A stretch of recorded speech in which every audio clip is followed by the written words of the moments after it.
Hello everyone, मैं अभिषेक कुमार और आज के चैप्टर में आज की क्लास में हम बात करने जा रहे हैं वर्क डन बाय गैस की।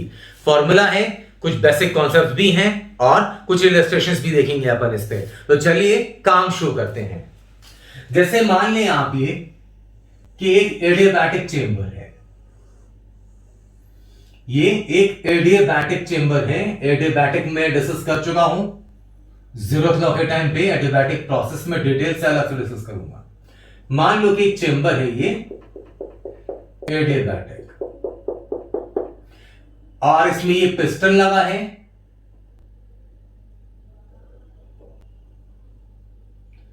जो कि ये मूवेबल पिस्टन है, मूवेबल पिस्टन। ध्यान देना, ये भी मान लो एडियाबैटिक है, ये चेंबर है एडियाबैटिक। ध्यान देना, इसमें कोई गैस है और उस वक्त प्रेशर है P, तो गैस के प्रेशर की वजह से पिस्टन का मूवमेंट होगा, है ना। तो शुरू में इनिशियली अगर मैं बात करूं तो गैस जो है, अगर मान लो मैं गैस के प्रेशर की बात करूं यहां पे, तो गैस के प्रेशर की वजह से पिस्टन पे फोर्स लगेगी।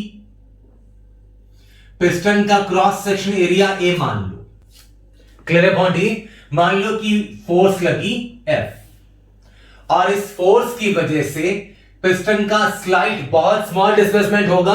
आपको नजर आए इसलिए इतना बड़ा दिखा रहा हूं मैं। मान लो कि पिस्टन का डिस्प्लेसमेंट हुआ dx, क्लियर है पॉइंट। तो इस थोड़े से डिस्प्लेसमेंट dx में अब बहुत स्लाइटली पिस्टन शिफ्ट करेगा अगर, तो गैस के अंदर की प्रेशर में बहुत कंसिडरेबल चेंजेस नहीं होंगी, है ना। आइडियल गैस इक्वेशन में पढ़ा था हमने, PV = nRT। एक पैरामीटर चेंज होता है तो बाकी भी चेंज होते हैं। लेकिन मैं ये कह रहा हूं कि अगर बहुत स्लाइट डिस्प्लेसमेंट होगी dx अगर पिस्टन की, तो गैस के अंदर का प्रेशर मान के चल सकते हैं अपन कि वो चेंज नहीं हुआ। तो for small displacement dx of piston, for small displacement dx of piston, pressure of gas may be supposed to be unchanged. Pressure of gas may be supposed to be unchanged. ऐसे नहीं, बहुत ज्यादा movement होगी तो definitely pressure पे effect पड़ेगा, pressure change होगी। लेकिन मैं कह रहा हूं कि गैस के प्रेशर से पिस्टन थोड़ी सी शिफ्ट हुई अगर, तो स्मॉल डिस्प्लेसमेंट dx के लिए प्रेशर में कंसिडरेबल चेंजेस नहीं होंगे। इसलिए मान सकते हैं कि इस दौरान प्रेशर लगभग वही है P जो कि पहले था। तो इसे स्मॉल डिस्प्लेसमेंट dx के लिए वर्क डन निकाल सकते हैं अपन बड़े आराम से। चलिए निकालते हैं, यहीं पे लिखता हूं, small work done for displacement dx। Small work done को dw से रिप्रेजेंट कर दूं मैं। Work done force unit displacement, force भी इधर, डिस्प्लेसमेंट भी इधर, लिख सकते हैं F dx। और फोर्स को क्या लिख सकते हैं अपन, pressure is equal to force by area. तो force is equal to pressure into area, मतलब यहां से फोर्स को लिख सकते हैं pressure of gas into area dx। आप ध्यान से देखना जरा, पिस्टन यहां से शिफ्ट होकर इधर आ गया, तो जो चेंबर है उसके वॉल्यूम में, ये शेड कर रहा हूं मैं आपको समझ में आए इसलिए ध्यान दो। अगर पिस्टन यहां से यहां शिफ्ट हो गया तो इतनी वॉल्यूम चेंज हुई पिस्टन ये पूरे गैस की। अगर पिस्टन यहां पे था पहले और शिफ्ट होकर अगर यहां पे आ गया तो इतनी सी जो थोड़ी सी वॉल्यूम है वो चेंज हुई, है ना। तो अगर मैं इसमें लिखना चाहूं तो लिख सकता हूं dw is equal to pressure ADX, dw is equal to, ध्यान से देखना जरा, A इंटू dx, ये वाली वॉल्यूम है, इतनी जो बड़ी। तो स्मॉल, अगर पिस्टन की स्मॉल डिस्प्लेसमेंट होगी तो जाहिर है कि वॉल्यूम में भी चेंज भी बहुत ही स्मॉल होगा ये, है ना। तो A इंटू dx को क्या लिख सकते हैं अपन, dv। तो आ गया से वर्क डन P dv। तो स्मॉल डिस्प्लेसमेंट dx के लिए गैस ने जो स्मॉल वर्क डन करा वो है pdv। अगर आपको टोटल वर्क डन चाहिए तो आप इसे इंटीग्रेट कर दें। तो total work done by the gas, total work done by the gas अगर आपको चाहिए तो dw को इंटीग्रेट कर दें। तो यहां से बोलिए आप w is equal to integration of pdv। ये है standard result work done by the gas के लिए। ध्यान दें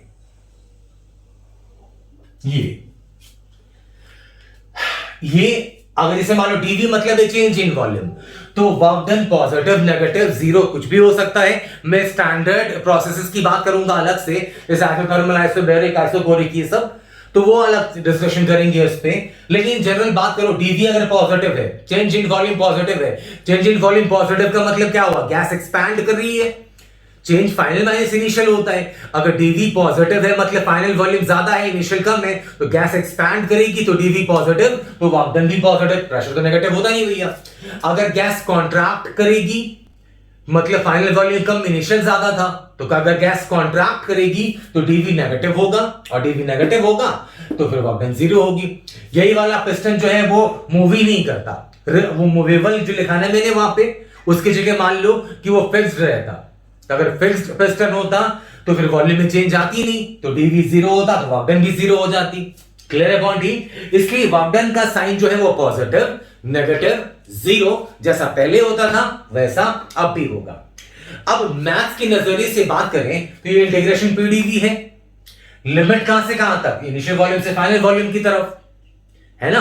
तो जैसे बताइए क्वेश्चन, तो लिमिट रखेंगे अपन, इनिशियल वॉल्यूम v थी, फाइनल 2v हो गई, तो लिमिट v से 2v लिख देंगे अपन। मैथ्स के नजरिए से बात करें अगर, तो ये इंटीग्रेशन क्या रिप्रेजेंट कर रहा है, एरिया अंडर द ग्राफ, और यहां पे ग्राफ किसके बीच का, प्रेशर और वॉल्यूम के बीच का। तो ये जो है मैथमेटिकली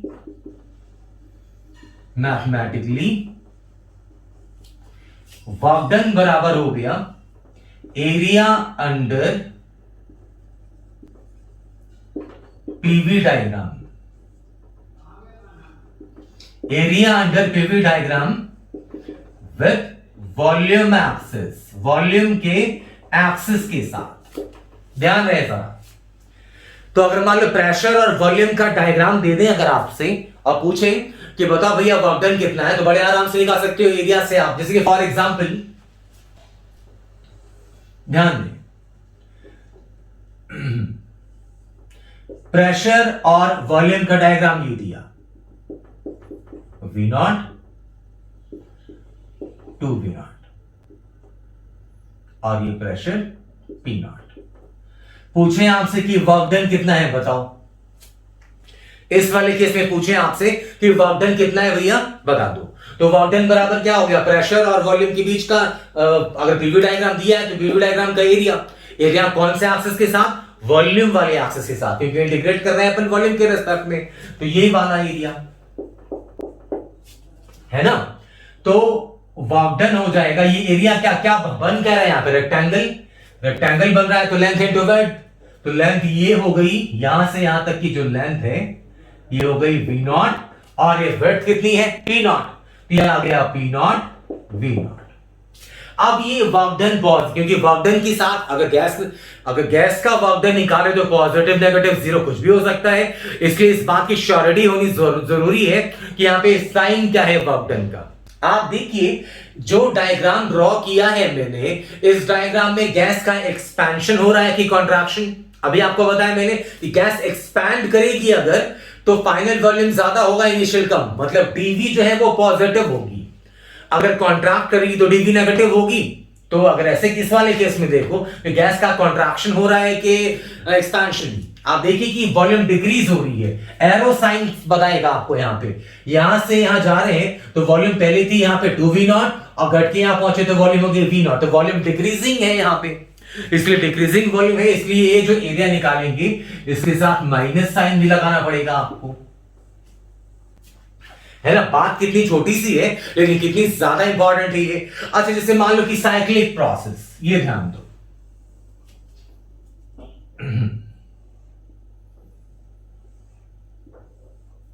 यहां वॉल्यूम मान लो V नॉट, ये 2V नॉट, ये प्रेशर P नॉट और यहां प्रेशर 2P नॉट। इस एक्सिस पे प्रेशर, इस एक्सिस पे वॉल्यूम। देखो आप, इसे कहते हैं साइक्लिक प्रोसेस। मतलब कि जहां से स्टार्ट हुए, जिस थर्मोडायनेमिक स्टेट से स्टार्ट हुए, मतलब कि अभी मान लो कोई गैस सैंपल है, उसका प्रेशर है P not, volume V not, temperature T not. वहां से प्रेशर बढ़ाया, वॉल्यूम बढ़ाया, घटाया, ये सब करते हुए तरह तरह के ताम झाम करते हुए वापस हम फाइनली जब आए तो फिर से प्रेशर वही P not, temperature T not, volume V not. ये कहलाती साइक्लिक प्रोसेस। ये है साइक्लिक प्रोसेस। मतलब यहां से स्टार्ट हुए तो घूम के यहीं पर आ गए, है ना। जिस प्रेशर, वॉल्यूम, टेम्परेचर से स्टार्ट हुए, मल्टीपल चेंजेस करते हुए गैस में फाइनली जब आते हैं अपन, फाइनल जो स्टेज है वो वही है प्रेशर, वॉल्यूम, टेम्परेचर इनिशियल था। तो ये है साइक्लिक। अब मैं पूछूं आपसे कि बताओ यहां पे वर्क डन कितनी होगी, तो इसको डिवाइड कर दो कुछ पार्ट्स में, A, B, C, D।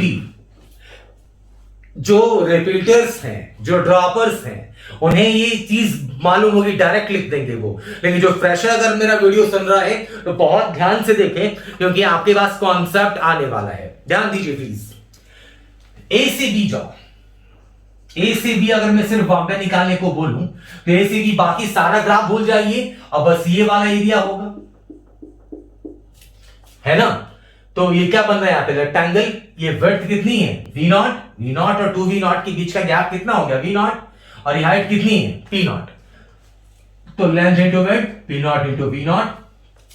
Sign positive की नेगेटिव, तो जाहिर है साइन पॉजिटिव, क्योंकि A से B वॉल्यूम बढ़ रही है।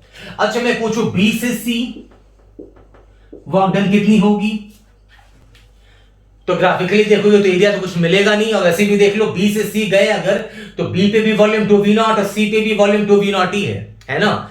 B से C किसी भी पॉइंट पे हर जगह वॉल्यूम वही है 2V नॉट। तो B से C मोशन या मूवमेंट के दौरान वॉल्यूम है कांस्टेंट, तो वॉल्यूम कांस्टेंट होगा, तो V अगर कांस्टेंट है तो dV कितना होगा 0, तो वर्क डन कितनी होगी 0। तो B से C वर्क डन 0 है, क्योंकि वॉल्यूम जो है वो है C, मतलब कांस्टेंट है।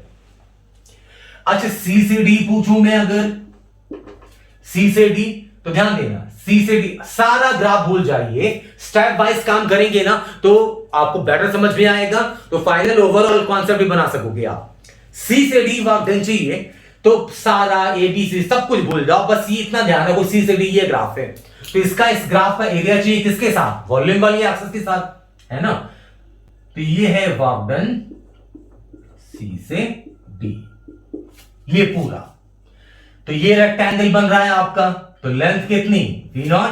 अच्छा लेंथ ये कितना हो गया 2, ध्यान से देखना था, लेंथ विड्थ किसको जो बोलना है बोल दो यार। ये रेक्टेंगल बन रहा है यहां से, तो लेंथ हो गया ये 2P नॉट, 2P नॉट, और ये विड्थ कितनी हो गई यहां से यहां तक V नॉट हो गई, तो इंटू V नॉट। अच्छा ये पॉजिटिव है कि नेगेटिव है, C से D वॉल्यूम डिक्रीज हो रही है, C पे वॉल्यूम है 2V नॉट और D पे वॉल्यूम है V नॉट, मतलब गैस का कॉन्ट्रैक्शन हुआ है तो वॉल्यूम डिक्रीज कर रही है, तो वर्क डन क्या होगा नेगेटिव होगा। यहां पे माइनस साइन लगाना जरूरी है, P हो गया minus 2P not V not, और सिमिलरली D से A जो है वर्क डन वो है 0। जब डिस्कस किया मैंने B से C गए तो वॉल्यूम कांस्टेंट था, तो dV 0 वर्क डन 0। वही कहानी है D से A आए तो D से A भी वॉल्यूम देखो हर पॉइंट पे वही है volume V not, volume change नहीं हो रहा तो वर्क डन होगी 0। तो टोटल वर्क डन अगर चाहिए आपको तो AB plus BC plus CD plus DA, इन सबको अगर जोड़ दें, तो मैं जोड़ के डायरेक्ट लिख रहा हूं, कितना हो जाएगा ये P नॉट V नॉट और माइनस, मतलब सब जोड़ के आ गया minus P not V not. ये आ गई साइक्लिक प्रोसेस में वर्क डन। क्लियर है पॉइंट ये। अब जरा ध्यान दो, छोटी सी बात है, इतना सारा तामझाम करने की जगह मैं अगर इस वाले रेक्टेंगल का जो डायग्राम दिया था उन्होंने, है ना, मैं सिर्फ इसी का एरिया निकालता, अगर सिर्फ इसी का एरिया अगर निकालता मैं, तो इस रेक्टेंगल का जो एरिया है वो क्या हो जाता है, लेंथ वी नॉट, ध्यान से देखना जरा, लेंथ वी नॉट और विड्थ पी नॉट, तो पी नॉट वी नॉट। और फिर साइन की बात करते तो ध्यान देना, साइन ये कैसा मूवमेंट है, ये क्लॉकवाइज की एंटी क्लॉकवाइज, ये है एंटी क्लॉक, देख लो है ना, एंटी क्लॉकवाइज है ये, तो एंटी क्लॉकवाइज में वर्क डन कैसा आया, नेगेटिव। और ये क्लॉक ऐसा क्यों होता, देखो जो इधर से सी से डी आएंगे वो एरिया होगी नेगेटिव, क्योंकि वॉल्यूम डिक्रीज कर रही है, तो नेगेटिव का ये है ज्यादा एरिया, देखो ये वाला साइन जो है नेगेटिव का ये ज्यादा एरिया, पॉजिटिव का बस इतना, तो पॉजिटिव नेगेटिव इतना वाला पार्ट तो कैंसिल हो गया सिर्फ, तो बचेगा सिर्फ यही कहा ना मैंने कि देखो पहले सी से डी वक्त निकालोगे तो वो होगी नेगेटिव, तो ये पूरा यहां से यहां तक ये, और ए से बी निकालोगे तो सिर्फ ये आपका ये पॉजिटिव, तो इतना पार्ट नेगेटिव इतना पार्ट पॉजिटिव मिलके इस पार्ट का एरिया खत्म हो गया, क्योंकि इस पार्ट में जितना पॉजिटिव होता ही नेगेटिव है, तो बस ऊपर वाला एरिया बच गया, ऊपर वाला एरिया कैसा है, नेगेटिव है, तो इसलिए साइन नेगेटिव। लोग रटते हैं ऐसा कि अब मेरे पास जगह नहीं है तो मैं थोड़ा सा वहां से यहां लिख रहा हूं, थोड़ा अलग हटके, वर्क डन साइक्लिक प्रोसेस में ये कैसे दिखाया मैंने, एंटी क्लॉकवाइज, तो एंटी क्लॉकवाइज नेगेटिव होगा, और वर्क डन साइक्लिक प्रोसेस में क्लॉकवाइज ये होएगा पॉजिटिव। और ये लिखा नहीं मैंने, लेकिन सुन लो अभी कि साइक्लिक प्रोसेस रहेगा अगर, तो जो कर्व दिए ना उनने, चाहे ये रेक्टेंगल है, सर्कल बना सकते हैं, कुछ भी कर सकते हैं, ट्रायंगल बना दे, जो खेलना चाहे वो खेल लें। मैं ये कह रहा हूं कि अगर साइक्लिक प्रोसेस होगी तो अगर आपको वर्क डन चाहिए तो बस आप वर्क डन के लिए जो ग्राफ दिया उन्होंने, वो जो दिया उसका एरिया निकाल लो, रेक्टेंगल है तो रेक्टेंगल का एरिया, सर्कल है तो सर्कल का एरिया, ट्रायंगल है तो ट्रायंगल का एरिया, साइन पॉजिटिव की नेगेटिव।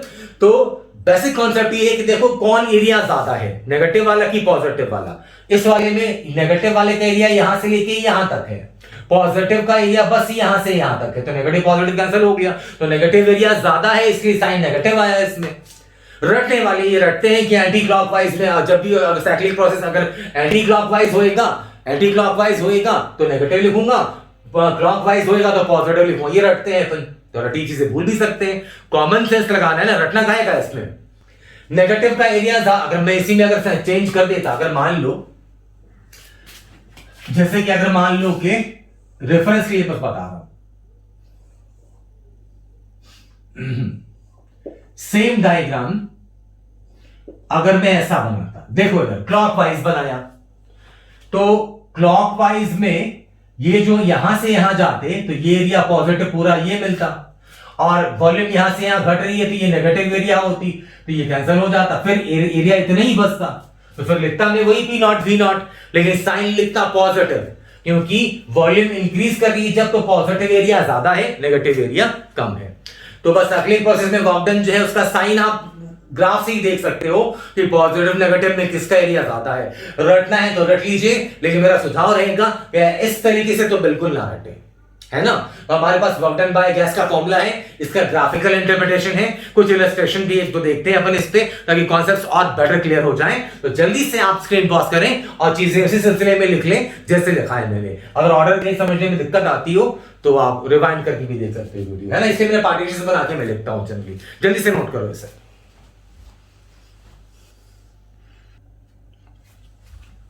आइए अब जो चीजें पढ़ी हमने उनका एक इलस्ट्रेशंस भी देखते हैं। आइए दो एग्जांपल उठाए मैंने, आप चाहें तो स्क्रीन पॉज करके सेल्फ अटेम्प्ट कर लें या फिर साथ में डिस्कस करते हैं। आ जाओ।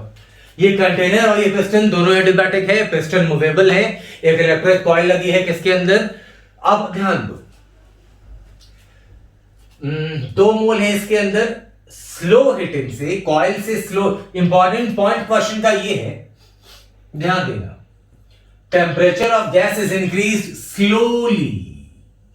स्लो हिटिंग होगी मतलब ऐसा नहीं है कि अचानक कॉइल बम जली और पिस्टन भाग गया बाहर, नहीं, स्लो हिटिंग हो रही है, धीरे धीरे टेम्परेचर 500 केल्विन से पहुंची 600 तक, तो किसी भी टाइम पे पिस्टन का एक्सीलरेशन कितना होगा, 0, है ना। अगर मान लो कि ये पिस्टन दिखाऊं मैं यहां पे, तो पिस्टन का एक्सीलरेशन हमेशा होगा 0। क्योंकि स्लोली हिट होगी तो गैस स्लोली एक्सपैंड करेगी, पिस्टन बाहर क्यों आएगा भाई? अगर कॉइल से हिटिंग होगी तो अंदर जो चेंबर के अंदर गैस है वो एक्सपैंड करेगी, एक्सपैंड करेगी तो पिस्टन जाहिर सी बात है कि वो बाहर आएगा ही, तभी तो एक्सपैंशन की वजह से पिस्टन ये बाहर मूव करेगा। मतलब ऐसा नहीं है कि अचानक से स्पार्क हुआ और गैस एक्सपैंड करी बूम और पिस्टन बाहर निकल गया, तो वहां एक्सीलरेटेड मोशन होएगा।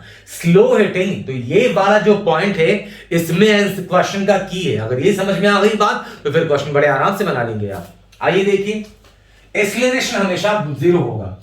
मान लो कि अंदर गैस का प्रेशर है P मान लो और एटमॉस्फेरिक प्रेशर है P0, तो यहां से गैस की वजह से प्रेशर कितना लगेगा? प्रेशर बराबर फोर्स बराबर प्रेशर इनटू एरिया, और एटमॉस्फेरिक प्रेशर की वजह से कितना लगेगा? P0 इनटू A, और एक्सीलरेशन 0 है तो जाहिर सी बात है कि दोनों फोर्सेस क्या होंगे? बैलेंस्ड होंगे। तो PA is equal to P0 A constant. तो किसी भी वक्त गैस का जो प्रेशर है वो एटमॉस्फेरिक प्रेशर के बराबर है, जो कि P0 से रिप्रेजेंट किया उन्होंने। P0 क्या बोला उन्होंने? Atmospheric pressure. अभी वर्क डन निकाल लो भैया। वर्क डन है P dV, P तो कांस्टेंट है, P0 dV। इनिशियल वॉल्यूम से फाइनल वॉल्यूम, पिस्टन बाहर जाएगा तो वॉल्यूम चेंज होगी ना, VF लिखा है मैंने, क्या आ गया? P0 V, इनिशियल वॉल्यूम से फाइनल वॉल्यूम, तो आ गया P0 VF minus P0 VI। VF minus VI आता है ना, अंदर P0 भेजा मैंने, दोनों स्टेप कर दी साथ में। तो PV इक्वल टू क्या होता है? nRT, तो nRTF final temperature minus nRTI initial temperature, तो यह आ गया nRTF माइनस TI। और इसके आगे की कहानी आप लिख सकते हैं खुद से, n नंबर ऑफ मोल से क्वेश्चन में यहां पे 2 दिया उनने। हाँ तो खैर गैस कांस्टेंट है ही, और फाइनल टेम्परेचर है 600 केल्विन, इनिशियल टेम्परेचर है 500 केल्विन, तो वैल्यू रख दो बस यहाँ पे, निकाल के लिए क्या गए। तो बेसिक कॉन्सेप्ट यहाँ पे था कि स्लो मोशन की वजह, क्योंकि कोई भी बंदा परेशान इस बात को लेके होगा कि वर्क डन जब चाहिए होगी तो प्रेशर वो कितना ले, और इस सवाल का जवाब सवाल में ही था जब उन्होंने बोला कि हीटिंग कैसी कर रहे हैं वो स्लो। तो अगर ये कॉन्सेप्ट समझ में आ गया तो ये क्वेश्चन आप चाहे तो स्क्रीन यहीं पे पॉज कर लें और सेल्फ अटेम्प्ट करें, क्योंकि मुझे पूरी उम्मीद है कि ये समझने के बाद आप ये बड़े आराम से कर सकेंगे। आइए स्क्रीन पॉज करने के बाद अब आइए शुरू करते हैं इसका सॉल्यूशन।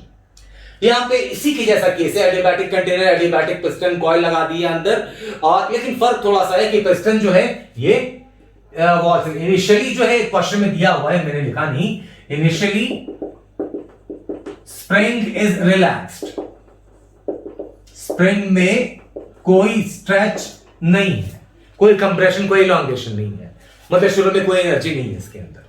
फिर वही कहानी, स्लो हिटिंग करी कॉइल से, और स्लो हिटिंग की वजह से जो ये पिस्टन है आपका वो x0 दाईं तरफ शिफ्ट कर जाता है ना, x0 इधर शिफ्ट होता है स्लो हिटिंग की वजह से।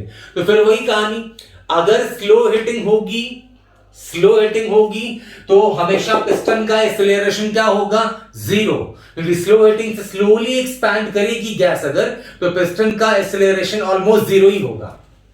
तो ध्यान देना, अगर किसी भी टाइम पे, मान लो किसी भी टाइम पे अगर ये पिस्टन x गया, इस तरफ x गया, तो एटमॉस्फेरिक प्रेशर की वजह से तो फोर्स लगेगा यहां पे P0 इनटू A, और अगर पिस्टन x इस तरफ गया तो स्प्रिंग फोर्स इधर लगेगी kx। क्लियर है बॉन्ड? ये इनिशियली तो स्प्रिंग रिलैक्स्ड है, तो जितना पिस्टन इधर जाएगा फोर्स उतनी आएगी इस तरफ। तो अगर मान लो कि पिस्टन अपने शुरुआत की पोजीशन से, इनिशियल पोजीशन से x अगर शिफ्ट होगा तो फाइनल x0 है ना, स्प्रिंग फोर्स तो वेरिएबल है ना, तो कोई बोले कि सर x0 ही क्यों नहीं ले रहे हो? x0 कैसे ले ले मेरे बच्चे? क्योंकि आप आगे जैसे जैसे ये आगे बढ़ता जाएगा स्प्रिंग फोर्स चेंज करती जाएगी, इसलिए मैंने मान लिया कि अभी मान लेते हैं कि x डिस्टेंस आगे है, तो स्प्रिंग फोर्स के x और एटमॉस्फेयर का तो फोर्स वही लगेगा P0 इनटू A, और अंदर गैस का ये लगेगा गैस के प्रेशर की वजह से P इनटू A, चेंबर में गैस है। पिस्टन का एक्सीलरेशन कितना होगा? 0, क्यों? क्योंकि स्लो हीटिंग हो रही है यहां पे। ये डिस्कस किया अभी हमने, तो लिख सकते हैं P A is equal to P not A plus K X. तो गैस के अंदर का प्रेशर आ गया P not plus K X by A, आ गई वैल्यू। और वर्क डन जी आपको, तो पीडीवी, पीडीवी ध्यान से देखना, P को लिख सकते हैं P not plus K X by A. dV क्या लिखेंगे? अगर ये पिस्टन, मैं इसको डायग्राम यहां से फिर से बना के दिखा रहा हूं, ध्यान देना, ये पिस्टन X आ गया, ठीक है। देखो प्रेशर जो है वो पिस्टन के डिस्प्लेसमेंट पर डिपेंडेंट है, X पे डिपेंडेंट है, X चेंज करेगा तो प्रेशर चेंज करेगी। क्लियर है पॉइंट ये? तो अगर ये पिस्टन X गया आगे, आगे शिफ्ट हुआ, अगर इनिशियली यहां पे था, ये इनिशियली यहां पे था पिस्टन, यहां से X आगे शिफ्ट हुआ तो प्रेशर इतनी, अगर थोड़ा सा dx और शिफ्ट हुआ आगे, तो इस dx डिस्प्लेसमेंट के लिए हम मान के चल सकते हैं कि प्रेशर ऑलमोस्ट वही है ना। तो यही तो कैलकुलस की खूबसूरती है, अपन यही तो अपन करते आए हैं शुरू से ही कि बेहतरीन क्वेश्चंस बनाएंगे अपन, तो कैलकुलस लगभग से आ ही जाता है ऐसे क्वेश्चंस में। ध्यान दो जरा, x डिस्टेंस पे जो होगी प्रेशर, थोड़ा सा dx और आगे शिफ्ट करेगी अगर, तो प्रेशर में कुछ कंसिडरेबल चेंजेस नहीं होंगी, ऑलमोस्ट वही रहेगा। हाँ, लेकिन ये वॉल्यूम कितनी हो जाएगी भाई, थोड़ी सी वॉल्यूम dV। पिस्टन का, पिस्टन ये लाइन थोड़ी है, पिस्टन तो ऐसा है ना आपका, तो ये क्रॉस सेक्शन एरिया A और A इंटू डी एक्स, ये तो थोड़ी सी वॉल्यूम मिल जाएगी आपको ये, तो ये dV को क्या लिख सकते हैं, A इंटू डी एक्स। मतलब ये आ गया P नॉट A को मैं मल्टीप्लाई कर दूं अंदर, plus K x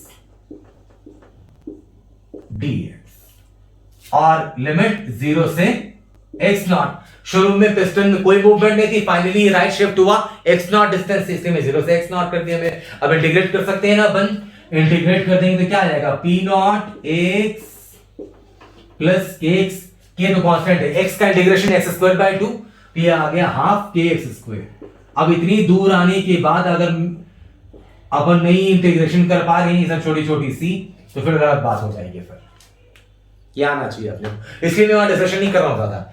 P not A into ds का इंटीग्रेशन x और x का integration x square by 2, limit रख दो आप, तो लिमिट रख दोगे x नॉट, अगर रख दोगे x की जगह, तो आ गया P not A x not plus half k x not square, बस खत्म कहानी। ए जीरो रखो तो पूरा जीरो हो जाएगा। तो ये आ गई work done by the gas. चलिए, तो जो चीजें सीख रहे थे अपन वो लगाना, उसमें मैकेनिक्स भी इन्वॉल्व हो रहा है, तो बोला ना हमने फिजिक्स की चीजें हैं, पार्ट्स हैं, कौन सा कॉन्सेप्ट किसके साथ जाके मिल जाए। एडवांस्ड में तो खास तौर पे 2-3 कॉन्सेप्ट मिलके आते हैं साथ में, तो अपने को हर चीज की नॉलेज जरूरी है। और ऐसा नहीं है कि जो कल पढ़ा वो कल की कहानी थी, जो कल पढ़ा वो आज भी आएगा और कल भी आएगा। इसलिए पुराने फंडों को रिवाइज करते रहे टाइम टू टाइम, वरना पेपर के टाइम में परेशानी हो जाती है फिर। अच्छा, अब मैं चलो ये काम तो ये कर लिया हमने, इस क्वेश्चन को अल्टरनेटिव तरीका भी था बनाने का। क्या आपको बताता हूं, work energy theorem, work done is equal to change in kinetic energy, work done is equal to change in kinetic energy. तो वर्क डन किसका वर्क डन निकालोगे, वर्क डन बाय गैस, ये तो चाहिए। Work done, atmospheric work done निकालेंगे तो वो कितना होगा, देखो एटमॉस्फेरिक प्रेशर, एटमॉस्फेयर का फोर्स तो कांस्टेंट है ना, एटमॉस्फेयर का फोर्स ये लग रहा है P नॉट A, और डिस्प्लेसमेंट आगे कितना गई है x नॉट, फोर्स इधर और आगे डिस्प्लेसमेंट, तो 180 का एंगल हो गया, तो नेगेटिव 1, तो minus P not A x not. Spring का वर्क डन निकालोगे तो वो भी नेगेटिव है, minus half kx not. Spring का वर्क डन नेगेटिव, समझ में आ रहा है ना आपको, स्प्रिंग पे वर्क किया है हमने, स्प्रिंग की फोर्स इधर है और डिस्प्लेसमेंट इस तरफ है, तो ये माइनस हाफ kx नॉट। ये सब हम डिस्कस किया खूब पहले मैकेनिक्स में। ये कैसे लिखा मैंने वर्क डन, ये एटमॉस्फेयर का वर्क डन है, एटमॉस्फेरिक प्रेशर का। कैसे, एटमॉस्फेरिक प्रेशर तो कांस्टेंट है और डिस्प्लेसमेंट x नॉट इधर हुई, तो force into displacement into cos 180 minus 1, ये आ गया।